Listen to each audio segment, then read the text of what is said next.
এটা হলো সাপ্তাহিক বর্তমান ১ জুনের সংখ্যা। এর মধ্যে আছে ৩টি ভিন্ন সালের ধারাবাহিক গল্প, ভ্রমণ, তার পরের পাতায় সূচিপত্র, প্রবন্ধ নিবন্ধন, ধারাবাহিক, গল্প, রচনা, সাম্প্রতিক, খেলা, সিনেমা ও টিভি নিয়মিত বিভাগ।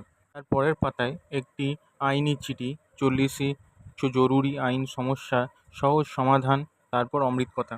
তারপর নতুন কিছু প্রকাশিত বইয়ের ব্যাপারে প্রবন্ধ, তারপরে আসল প্রবন্ধ, তেল ঝাল মশলা উপকারী, রোজ কতটা খাবেন, কত একটি বড় প্রবন্ধ, তারপরে ধারাবাহিক কিছু প্রবন্ধ, তারপরে ভ্রমণ প্রবন্ধ, নাম বেত্রাবতী থেকে নর্মদা বেশ বড়, তারপরে কিছু ঐতিহাসিক প্রবন্ধ, তারপরে শ্রীরামকৃষ্ণ ও মা সারদাকে নিয়ে বড় প্রবন্ধ, তারপরে গল্প, তারপর বিজ্ঞান প্রবন্ধ, মাটির স্বাস্থ্য হচ্ছে মাটি, তারপর বিশেষ রচনা, তারপর সত্যেন্দ্রনাথ ঠাকুরের সম্বন্ধে বড় প্রবন্ধ, তারপরে খেলার মধ্যে ছেত্রীর অবসর নিয়ে বড় প্রবন্ধ, তারপরে সংস্কৃতি, তারপর সিনেমা, তারপর টিভি, তারপরে রাশিফল।